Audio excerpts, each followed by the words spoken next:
Alignment law of attraction का एक ऐसा वर्ड जिसके बिना आप एक सुई तक मैनिफेस्ट नहीं कर सकते, लेकिन अलाइनमेंट की मदद से आप जो चाहो वो मैनिफेस्ट कर सकते हो। अलाइनमेंट मैनिफेस्टेशन के लिए कितना ज़्यादा इंपॉर्टेंट है ये जानने के लिए आप ये एग्जाम्पल से समझ सकते हो कि आपको पानी पीना है और आपको प्यास बहुत ज़ोर की लगी है। अब आपके हाथ में ग्लास है लेकिन उस ग्लास में पानी ही नहीं है। अब आप इस जगह पे क्या एक्शन लोगे? बिना पानी के ग्लास को उठाओगे और पानी पीने की कोशिश करोगे। ये बिल्कुल भी प्रैक्टिकल नहीं है और नेचुरली कोई भी ऐसा नहीं करेगा, लेकिन रियलिटी में जब मैनिफेस्टेशन की बात आती है तो हर कोई ऐसा ही करता है। इससे बेटर एग्जाम्पल नहीं दिया जा सकता इस जगह पे कि आपकी प्यास पानी ही बुझाएगा और आपके पास पानी ही नहीं होगा तो आप क्या पियोगे। तो सेम लॉ ऑफ अट्रैक्शन है, आपकी लाइफ है, आप जो मैनिफेस्ट करना चाहते हो उसको लेकर के आप जितने चाहे उतने एक्शंस ले लो। अगर आप अलाइनमेंट में नहीं हो आप 100% हमेशा फेल होने वाले हैं। 100% क्या 1000% या जितना भी चाहो आप उतना परसेंटेज बढ़ा लो। अगर अलाइनमेंट नहीं है तो मैनिफेस्ट कुछ नहीं होगा। वहीं अगर अलाइनमेंट है यानी आपके ग्लास में पानी भरा हुआ है और आपको प्यास लगी है तो आपको एक्शन लेने की जरूरत नहीं रहेगी, क्योंकि आपको पता रहेगा कि आपको पानी पीना है और आप वो पी लोगे। इसमें कोई एफर्ट नहीं लगेगा। अब इसको एक और बेटर एग्जांपल से या एक बेटर वे में समझते हैं कि अलाइनमेंट होता क्या है मैनिफेस्टेशन में। अलाइनमेंट वर्ड बेसिकली यूज किया जाता है गाड़ियों के लिए, यानी 4 व्हीलर्स के लिए स्पेशली, क्योंकि उसमें 4 टायर्स होते हैं। चारों टायर्स का एक सही अलाइनमेंट में होना जरूरी है अगर कार को अच्छे से चलाना है तो। अगर एक चक्का ढीला है या एक चक्का पंचर है या एक चक्का ही गायब है तो ऐसी जगह पे आप कुछ भी मैनिफेस्ट नहीं कर पाओगे, या बोलो आप अपनी गाड़ी को चला ही नहीं पाओगे। अलाइनमेंट इस जगह पे ये भी कहा जाता है कि 4 चक्के तो है लेकिन आड़े टेढ़े लगे हुए हैं, उसको सही तरीके से फिट नहीं किया गया है। तो ऐसे में जब गाड़ी चलेगी तो गाड़ी हमेशा तिरछी ओर भागेगी। उसी तरीके से जब आपके थॉट्स और आपकी फीलिंग्स एक सही डायरेक्शन में नहीं होती है तो आपकी लाइफ हमेशा उल्टे डायरेक्शन में ही भागती है और उस डायरेक्शन में आप जितनी चाहे उतनी कोशिश कर लो हमेशा फेल होते हो, क्योंकि आप चाहे राइडर कितने भी अच्छे हो, गाड़ी आप कितनी भी अच्छी क्यों ना चलाते हो, अगर टायर की अलाइनमेंट नहीं है तो आप एक सही डायरेक्शन में नहीं जा पाओगे। तो जब हम बात करते हैं मैनिफेस्टेशन की, तो मैनिफेस्टेशन कोई डेस्टिनेशन नहीं है जहाँ पर आप एक बार पहुँच गए तो हो गया, यानी मुझे ये चीज़ मैनिफेस्ट करनी है हो गया तो ठीक है। जैसे अगर मुझे ये जॉब मिल गई तो मैं खुश हो जाऊँगा या खुश हो जाऊँगी, या मुझे ये पर्सन मिल गया तो मैं खुश हो जाऊँगा या खुश हो जाऊँगी। तो ये मैनिफेस्टेशन इस तरीके से नहीं होती है। मैनिफेस्टेशन हमेशा चलती रहती है। मैनिफेस्टेशन कभी भी रुकेगी नहीं। आपकी लाइफ में जो भी हो रहा है, जो भी एक्चुअल में आपकी करंट रियलिटी में दिख रहा है, चाहे वो आपके फेवर में हो चाहे वो आपके अगेंस्ट में हो, यानी आपने जो चाहा है वो भले हो रहा है आपकी लाइफ में, या आप जो नहीं चाहते हो वो हो रहा है आपकी लाइफ में, दोनों ही चीज़ों को मैनिफेस्टेशन कंसीडर किया जाएगा। क्योंकि कुछ थॉट्स और कुछ फीलिंग्स आपके माइंड में चल रहे हैं जिसे या तो आप अपनी मर्जी से चला रहे हो या वो बाय डिफॉल्ट चल रहे हैं। चाहे वो जिस तरीके से भी चल रहे हैं, एट द एंड वो रियलिटी क्रिएट कर रहे हैं, और जो रियलिटी क्रिएट हो रही है उसे हम कह देते हैं मैनिफेस्टेशन।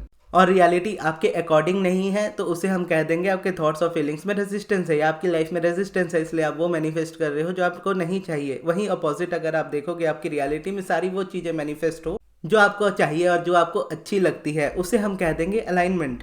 अब जैसे वीडियो का टाइटल है alignment is greater than manifestation, इसका मतलब भी यही है कि मैनिफेस्ट तो आप 2-4 चीज़ें हमारे माइंड में होती है जो हमारी लाइफ में हमारे लिए इंपॉर्टेंट है बहुत ज़्यादा, जैसे हेल्थ, वेल्थ, रिलेशन और सक्सेस। अब इन 4 चीज़ों के अलावा अगर आप देखोगे तो बहुत ज़्यादा डिज़ायर्स नहीं होती है किसी चीज़ को लेकर के। अब डिज़ायर्स इसी चीज़ों में एक्सपेंड होती रहती है। जैसे मनी है तो अब और मनी चाहिए, रिलेशनशिप है तो रिलेशनशिप में अब शादी चाहिए, शादी है तो फैमिली चाहिए, बच्चे चाहिए। इस तरीके से आगे हमारी डिज़ायर्स मल्टीप्लाई होती रहती है। करियर में है तो करियर में और ज़्यादा हमें ग्रोथ चाहिए और ज़्यादा रिस्पेक्ट चाहिए अपने वर्क में। तो इस तरीके से जो मैनिफेस्टेशन है वो तो हमेशा बढ़ती ही रहेगी, यानी आपकी डिज़ायर्स हमेशा बढ़ती रहेंगी, वो मैनिफेस्ट भी होती रहेंगी, और कुछ चीज़ें ऐसी भी मैनिफेस्ट होती रहेंगी जो आपको अच्छी नहीं लगती है। लेकिन गोल क्या होना चाहिए? गोल ये होना चाहिए कि लाइफ में वो चीज़ें ज़्यादा मैनिफेस्ट हो जो हमें चाहिए, वो ना हो जो हमें नहीं चाहिए। अब ना होने वाली चीज़ों से बहुत लोग डर जाते हैं। ना होने का बेसिकली मतलब मैं ये कह रहा हूँ डे टू डे लाइफ पे, कि आप घर से निकले हो, पूरा दिन आपका अच्छा जाए, हर किसी से जिससे आप मिलो आप ज़्यादा से ज़्यादा बेटर फील करो, हर कोई आपकी ग्रोथ में आपकी हेल्प करे। वहीं अगर आप देखोगे रियलिटी में जबकि होता ये है कि जब आप निकलते हो किसी से झगड़ा हो जाता है, या निकलते हो तो रास्ते में कुछ ऐसा देख लेते हो जो आप नहीं देखना चाहते हो, और ये चीज़ें आपकी मैनिफेस्टेशन को बहुत ज़्यादा इंपैक्ट करती है और डे टू डे अलाइनमेंट को भी बहुत ज़्यादा इंपैक्ट करती है। आपकी रियलिटी में चाहे जो भी हो रहा हो वो एज इट इज़ रिफ्लेक्शन है आपके थॉट्स और आपकी फीलिंग्स का। इसका बेसिक मतलब है थॉट्स या फीलिंग्स आपकी या तो रेजिस्टेंस में है या तो अलाइनमेंट में है, और आपको दोनों में से एक चूज़ करना होता है और हमेशा एक ही को चूज़ करते रहना होता है। ऐसा नहीं है कि आप एक बार अलाइनमेंट चूज़ कर लोगे तो दोबारा रेजिस्टेंस नहीं क्रिएट करोगे। क्योंकि दिन और रात दोनों ही रहेंगी। एक टाइम पे दिन रहेगा, एक टाइम पे रात रहेगी, दोनों एक साथ नहीं रहेंगे। ठीक उसी तरीके से या तो अलाइनमेंट रहेगी या तो रेजिस्टेंस रहेगी, दोनों एक साथ नहीं रहेंगे। लेकिन अगर आप अपने आप को एक अलाइनमेंट पर्सन बनाते हो और हर बार अलाइनमेंट को ही चूज करते हो, तो आपकी डे टू डे बेसिस वाली जो लाइफ होती है ना, वो सुधरने लगती है। और उसके सुधरने की वजह से आपके थॉट्स, आपकी फीलिंग्स सुधरने लगते हैं। उसकी वजह से होता यह है कि आप जो अपनी रियलिटी में चाहते हो कि आपकी लाइफ में मैनिफेस्ट हो, सबसे पहले तो उसके ना होने का जो खालीपन आपके अंदर होता है ना, वो खत्म होना स्टार्ट हो जाता है। और ये समझना बहुत जरूरी है कि जब वो खालीपन खत्म होता है तभी आप मैनिफेस्ट करते हो। उस खालीपन को अपने साथ रख करके आप कुछ भी मैनिफेस्ट नहीं कर सकते। यूनिवर्स दयालु नहीं है, यूनिवर्स पूरी तरह से जस्टिस वाला है। यूनिवर्स हमेशा आपको पूरी ईमानदारी के साथ वो देगा जिस वाइब्रेशन रियलिटी में आप हो। अब ये आपकी जिम्मेदारी बनती है कि आप अपनी लाइफ के हिसाब से डिसाइड करो कि आपको कैसी वाइब्रेशंस में रहना है, क्योंकि यूनिवर्स बेझिझक आपको अच्छे से अच्छा, बुरे से बुरा देगा आपकी वाइब्रेशन के अकॉर्डिंग। लेकिन होता यह है कि मोस्टली जो लोग लॉ ऑफ अट्रैक्शन को फॉलो करते हैं वो मैनिफेस्टेशन के जाल में या मैनिफेस्टेशन के ट्रैप में इस तरीके से फंस जाते हैं कि पूरी जिंदगी एक ही चीज को मैनिफेस्ट करने में निकाल देते हैं। कि सालों हो गए अपने स्पेसिफिक पर्सन को मैनिफेस्ट करते हुए, पूरा लॉ ऑफ अट्रैक्शन खंगाल दिया, लॉ ऑफ अजम्पशन भी खंगाल दिया, सबकॉन्शियस माइंड रिप्रोग्रामिंग, सारी चीजें खंगाल दी और जितनी टेक्निक्स थी सारी कर ली। एस्ट्रोलॉजी भी देख ली, न्यूमरोलॉजी भी देख ली, टैरो रीडिंग भी देख ली और सारी चीजें करके देख ली, फिर भी डिजायर मैनिफेस्ट नहीं हुई, फिर भी स्पेसिफिक पर्सन के साथ नहीं है और स्टिल मैनिफेस्ट उसी को कर रहे हैं। अब मैं ये नहीं कह रहा कि अपने स्पेसिफिक पर्सन को मैनिफेस्ट मत करो, मैं ये कह रहा हूँ कि ये तरीका सही नहीं है जिस तरीके से आप अपने स्पेसिफिक पर्सन को मैनिफेस्ट करने की कोशिश कर रहे हो। क्योंकि ह्यूमन इस तरीके से बने ही नहीं है कि वो इतना बर्डन अपने ऊपर झेल पाए। आपकी जितनी ज़्यादा स्ट्रेस बढ़ती चली जाती है ना, आप उतने ज़्यादा लेस, आप समझ लो, वैल्यूएबल होने लगते हो, उतना ही ज़्यादा आपकी वो ख़त्म होने लगती है, ऊर्जा जिसे हम कहते हैं, एनर्जी हमारी ख़त्म होने लगती है। सेम उसी तरीके से अगर आप देखो तो बहुत सारे स्टूडेंट्स होते हैं जो बहुत ज़्यादा मेहनत कर रहे होते हैं अपनी पढ़ाई को लेकर के, और इतनी ज़्यादा पढ़ाई करने के बाद भी हर टाइम उन्हें फेलियर ही मिल रहा होता है। वहीं स्टूडेंट्स कुछ ऐसे भी होते हैं जहाँ पर वो बहुत ज़्यादा पढ़ना चाहते हैं लेकिन थोड़ा सा भी स्टार्ट नहीं कर पा रहे, पढ़ना क्या, थोड़ा भी पढ़ ही नहीं पा रहे। रीज़न इसका ये है कि बस वो चाहते हैं कि किसी तरीके से उनकी मैनिफेस्टेशन पूरी हो जाए, फिर उनको लाइफ में इस चीज़ के बारे में कभी सोचना ना पड़े कि स्पेसिफिक पर्सन एक बार मैनिफेस्ट हो जाएगा तो लाइफ अच्छी रहेगी, उस जगह पे चाहे जो हो जाए मैं उस पर्सन को मैनिफेस्ट कर लूँगा या कर लूँगी। या स्टूडेंट है तो गवर्नमेंट जॉब के लिए प्रिपेयर कर रहे हैं या किसी भी चीज़ के लिए प्रिपेयर कर रहे हैं, एक बार वो जॉब मिल गई या वो एग्ज़ाम क्लियर हो गया फिर तो मेरी लाइफ सेट है, उसके बाद मुझे कभी इस बारे में सोचना भी नहीं पड़ेगा। इसीलिए सारा जोर वो एक ही बार में अपना निकाल देते हैं और इस जगह पे वो हमेशा एक ऐसी डायरेक्शन में अपना जोर निकालते हैं जहाँ पर हमेशा वो एक ट्रैप में फंसे होते हैं, क्योंकि खालीपन हमेशा वो आपके अंदर रह जाता है कि ये चीज़ मेरे पास नहीं है, इस चीज़ को पाने के लिए मैं ये चीज़ कर रहा हूँ या कर रही हूँ। और जितना ही आप किसी चीज़ को पाने के लिए कुछ चीज़ कर रहे होते हो उतना ही आप लैक के मोमेंटम में घुस रहे होते हो और उसको इतना ज़्यादा स्ट्रॉन्ग कर रहे होते हो कि आपके लिए ही निकलना इम्पॉसिबल हो जाता है। और यूनिवर्स क्योंकि जस्टिस करता है तो हमेशा आपकी वाइब्रेशन के अकॉर्डिंग आपको दे रहा होता है। और आप सोचते हो कि मैंने विजुअलाइज भी किया, मैंने ग्रेटिट्यूड भी किया, मैंने स्क्रिप्टिंग भी की, मैंने 555 भी किया, मैंने ये भी किया, मैंने वो भी किया, लेकिन स्टिल कुछ भी मैनिफेस्ट नहीं हुआ। और कमाल की बात यह है कि आपको सुनने में बुरा लगेगा लेकिन अगर आप ये करते हो तो आगे भी कभी नहीं होगा, कभी नहीं होगा। इस तरीके से अगर आप अपनी मैनिफेस्टेशन करते हो तो कभी भी मैनिफेस्ट नहीं होगा, क्योंकि आप जितना ज़्यादा हार्ड ट्राई करोगे उतना रेजिस्टेंस आप क्रिएट करोगे, जितना आप टेक्निक्स करोगे या जितना आप डिज़ायर्स के पीछे भागोगे, मैनिफेस्ट करने के पीछे भागोगे, उतना आप यूनिवर्स को चिल्ला चिल्ला के बताओगे कि ये चीज़ मेरे पास नहीं है और इस चीज़ को पाने के लिए मैं कितनी शिद्दत से इस चीज़ को कर रहा हूँ या कर रही हूँ, इतना मेहनत कर रहा हूँ या इतनी मेहनत कर रही हूँ, स्टिल आप मुझे वो चीज़ नहीं दे रहे। और बदले में यूनिवर्स आपको यही कह रहा होगा, मैं तो आपको वही दे रहा हूँ जिस वाइब्रेशन में आप हो, लेकिन आप ही नहीं समझ रहे कि अगर आपको कुछ और चाहिए तो आपको वाइब्रेशन चेंज करनी होगी। अब इस जगह पे अगर हम इस चीज़ को और एक्सपेंड करते हुए देखें कि अगर आप किसी चीज़ के पीछे हो बहुत सालों से, यानी एक चीज़ को आप मैनिफेस्ट करते आ रहे हो और करते ही जा रहे हो, एक बार ठीक होता है वापस खराब हो जाता है और इतना मैनिफेस्ट करने के बाद भी वो चीज़ टिकती नहीं, यानी स्पेसिफिक पर्सन को आपने मैनिफेस्ट करते करते कर लिया, अब वो वापस चला गया, वापस उसी चीज़ में लगे हो, इसी पैटर्न में आप पूरी ज़िंदगी निकाल देते हो। तो इस जगह पर मैं आपको एक ही बात कहना चाहूँगा कि खुद पर दया करो थोड़ी सी और शांत होकर के सोचो कि डिज़ायर्स कितनी होती है और डिज़ायर्स कितनी मल्टीप्लाई होती है। आज आप स्पेसिफिक पर्सन के लिए परेशान हो रहे हो, अगर आप उस चीज़ को मैनिफेस्ट कर लेते हो तो क्या गारंटी है कि आप ये नहीं बोलोगे कि अब मुझे उसके साथ शादी मैनिफेस्ट करनी है। अगर आप उसके साथ शादी भी मैनिफेस्ट कर लो, अब उसके बाद क्या गारंटी है कि आपको इन लॉज के आपके टेंट्रम्स नहीं झेलने पड़ेंगे। फिर आपको उनके लिए मैनिफेस्ट करना होगा कि उनका बिहेवियर मेरे लिए चेंज हो जाए, फिर आपको अपने बच्चे भी मैनिफेस्ट करने होंगे, फिर उनकी लाइफ मैनिफेस्ट करनी होगी, फिर उनका करियर मैनिफेस्ट करना होगा, फिर उनकी शादी मैनिफेस्ट करनी होगी। और साथ ही साथ अपने हिसाब से, अगर आप होम मेकर हो या आपका करियर है, तो उस हिसाब से आप अपनी लाइफ को डिसाइड कर रहे होंगे कि मुझे अपने करियर में ग्रो करना है या मुझे अपने घर के ही काम में इतने अच्छे से करना है। और उस जगह पे क्या गारंटी है कि आपको करियर में आपको 100% रिस्पेक्ट मिल रही होगी या आपको आपके घर के काम में पूरी तरह से रिस्पेक्ट या सपोर्ट मिल रहा होगा। ऑब्वियस है, जिस रेजिस्टेंस को अगर आप इस वक्त ले करके चल रहे हो, जिसकी मैं बात कर रहा हूँ, ये चीज़ें आने वाले टाइम में आपके साथ होने वाली है। ये प्रेडिक्शंस है, आप ये 100% प्रेडिक्ट कर सकते हो। और इसके लिए ना तो आपको कुंडली देखने की जरूरत है, ना तो आपको टैरो रीडिंग देखने की जरूरत है, क्योंकि ये कॉमन सेंस वाली बात है कि जिस वाइब्रेशन में आप हो उस चीज़ को आप मैनिफेस्ट कर रहे हो। अगर आप इस तरीके की वाइब्रेशन को लेकर के चल रहे हो तो आप किसी तरीके से अगर आप इसको मैनिफेस्ट भी कर लो तो इन फ्यूचर भी आपके साथ यही चीज़ें होने वाली रहेंगी। तो इस जगह पे मैं कहना ये चाहता हूँ कि मत भागो इतना डिजायर्स के पीछे, मत भागो इतना मैनिफेस्टेशन के पीछे, क्योंकि डिजायर्स इतनी सारी होगी। अब किस किस चीज़ों के लिए मैनिफेस्टेशन करते फिरोगे, कितने सब्लिमिनल सुनोगे, कितनी 555 लिखोगे, कितनी स्क्रिप्टिंग करोगे, या और भी दुनिया भर के प्रोसेस है, कितने पत्ते जलाओगे, क्या करोगे। यह पत्ते जलाने वाला अगर आपने नहीं समझा तो मैं उस बे लीफ की बात कर रहा हूँ जिसको तेज पत्ता कहते हैं। बहुत लोग ये कहते हैं कि उसके ऊपर अपने पार्टनर का नाम लिख करके जला दो। अगर आप ये करते हो तो इस जगह से तो सबसे पहले निकलो, ये टोटके आपको जिंदगी में बर्बाद करके रख देंगे। और सोशल मीडिया में भी अगर आप देखोगे ना, रेजिस्टेंस इतनी है कि लोग सिर्फ व्यूज़ देखते हैं कि हमें सिर्फ व्यूज़ चाहिए, उससे ज़्यादा हमें कोई मतलब ही नहीं है। तो उसके लिए वो वैसा वैसा कंटेंट भी क्रिएट कर देंगे जो आपके लिए कोई वैल्यूएबल तो है नहीं और ना ही कभी होने वाला है, लेकिन उनको उसकी वैल्यू मिल जाएगी क्योंकि वो माइंडसेट के अकॉर्डिंग या साइकोलॉजी के अकॉर्डिंग अपनी वीडियोस को या अपने थंबनेल्स को इस तरीके से रख सकते हैं कि जहाँ पे लोग ज़्यादा से ज़्यादा उस चीज़ को देखें।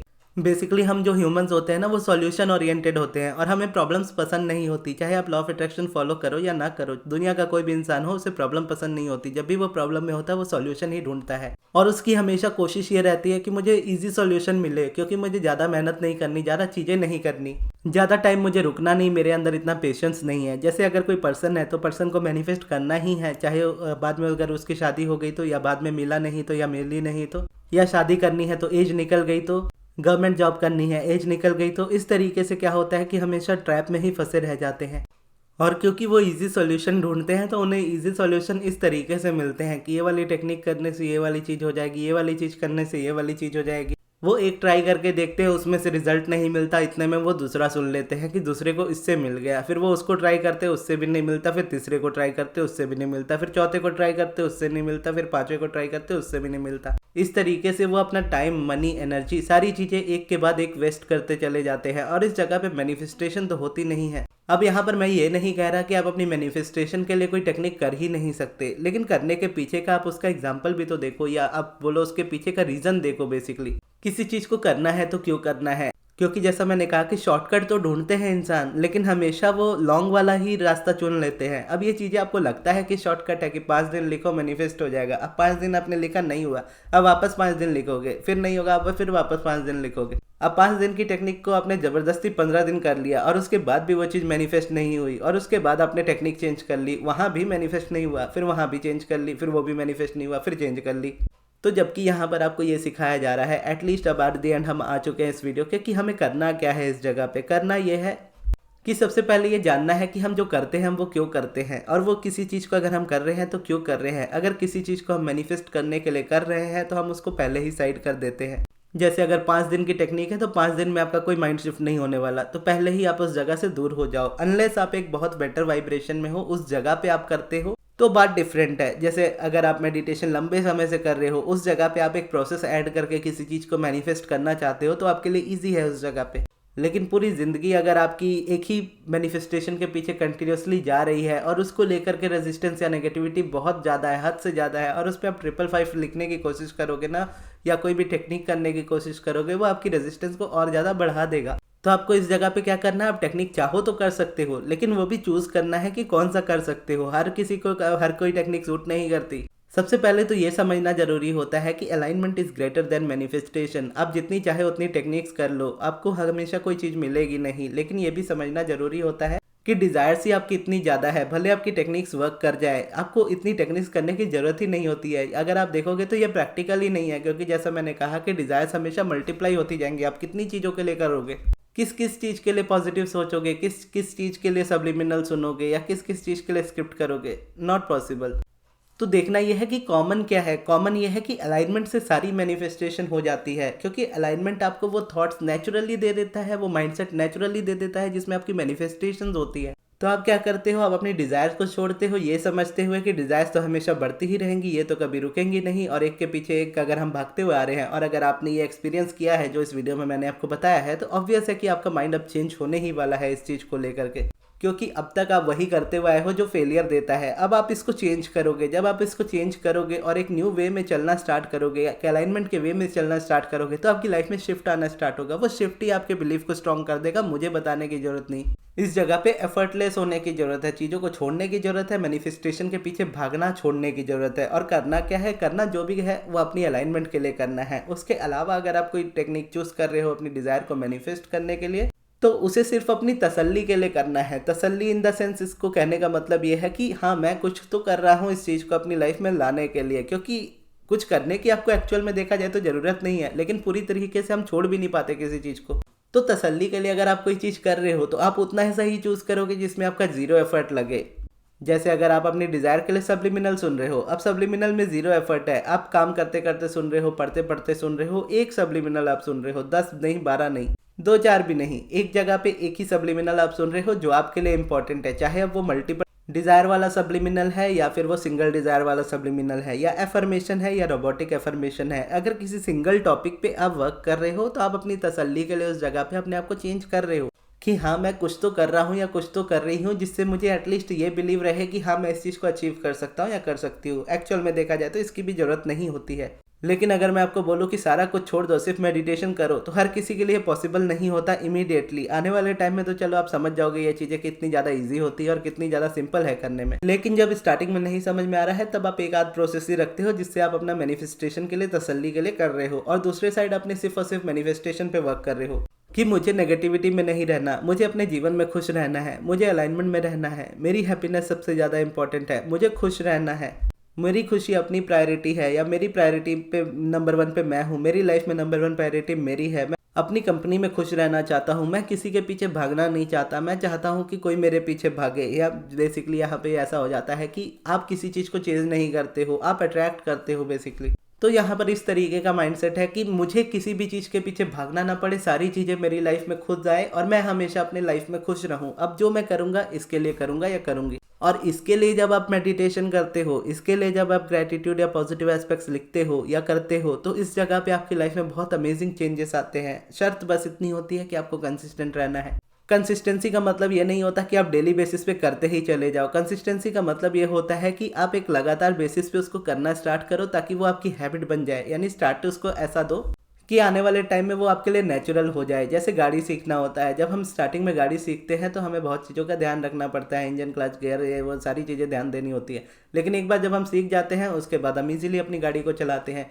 ठीक उसी तरीके से जब आप स्टार्टिंग में मेडिटेशन करने की कोशिश करोगे तो आपको हैबिट नहीं होती उस चीज़ की, तो कभी आपका मन करेगा, कभी आपका मन नहीं करेगा। अगर आपने कभी ड्राइविंग सीखी है या साइकिल चलाना भी स्टार्टिंग में सीखा है तो आपको पता होगा कि जब आप सीख रहे थे उस वक्त आपको कोई सिखाने वाला होता था, वो आपको एक वक्त देता था, या तो मॉर्निंग का या तो इवनिंग का। वो आपको अपने साथ लेकर के जाते थे और आपको सिखाते थे थोड़ा, और जितना आप सीखते थे और उसके बाद अपने आप से ही अपने साइकिल या अपनी गाड़ी को लेकर के निकल जाते थे, और जब आपको टाइम मिलता था आप निकल जाते थे, और ऐसे करते करते आपने सीख लिया, अब आप इजीली चला पाते हो। ठीक उसी तरीके से जब आप मेडिटेशन या कोई भी हैबिट को डेवलप करना स्टार्ट करते हो तो स्टार्ट उसको इसी तरीके से करो जैसे आप ड्राइविंग करना सीख रहे हो।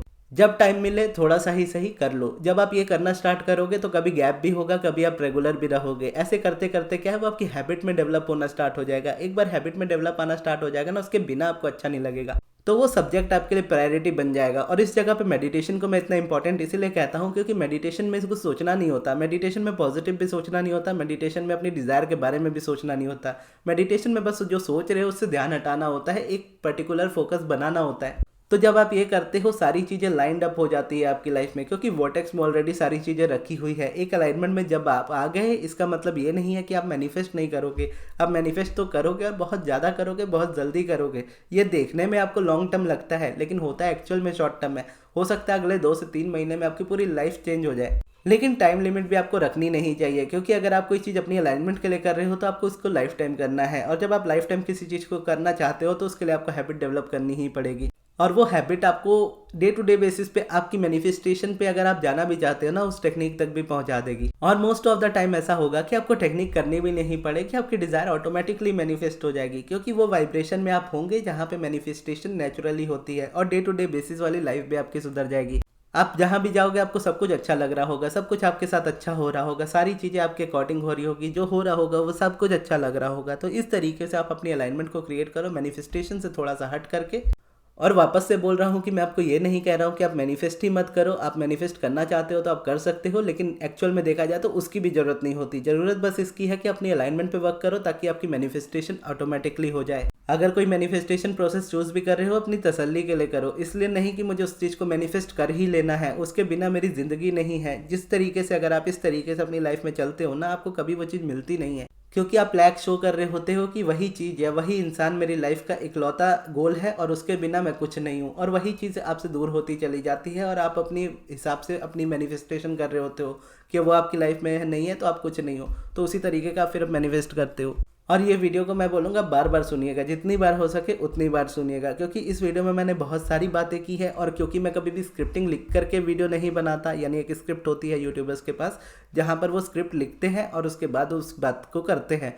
तो क्योंकि मैं स्क्रिप्ट नहीं लिखता तो मुझे नहीं पता होता कि कौन सी बात पहले बोलनी है, कौन सी बात बाद में बोलनी होती है। जो फ्लो में आ रहा होता है, जो मुंह में आ रहा होता है, मैं इजीली बोलता चला जाता हूँ। तो आपकी जिम्मेदारी बनती है कि आप इसको बार बार सुनो और समझो एक्चुअल में, क्योंकि ये नेचुरली आ रहा है, बनावट में नहीं है, क्योंकि ये मेरे अंदर है इसीलिए इजीली बाहर आ पा रहा है। तो अगर इसकी वैल्यू आप एक्चुअल में चाहते हो तो इसको बार बार सुनो और समझो कि आपको क्या करना है। और इस जगह पे एक्चुअल में इस वीडियो में अगर आप मैसेज को समझे हो एक्चुअल में, तो वो मैसेज होता है लेट गो का, जहाँ पर आपको कुछ नहीं करना है, आपको सिर्फ सरेंडर करना है, यूनिवर्स के हवाले होना है और यूनिवर्स आपके लिए सारा कुछ कर देगा। उससे रिलेटेड मैंने परसों ही वीडियो बनाई थी लेट गो की, वो वीडियो आपके स्क्रीन पे अभी आ रही है, यहाँ से जाकर के आप उसको देख सकते हो। और ये वीडियो आपको कैसी लगी कमेंट्स में ज़रूर बताइएगा। इस वीडियो को यहाँ तक देखने के लिए बहुत बहुत धन्यवाद।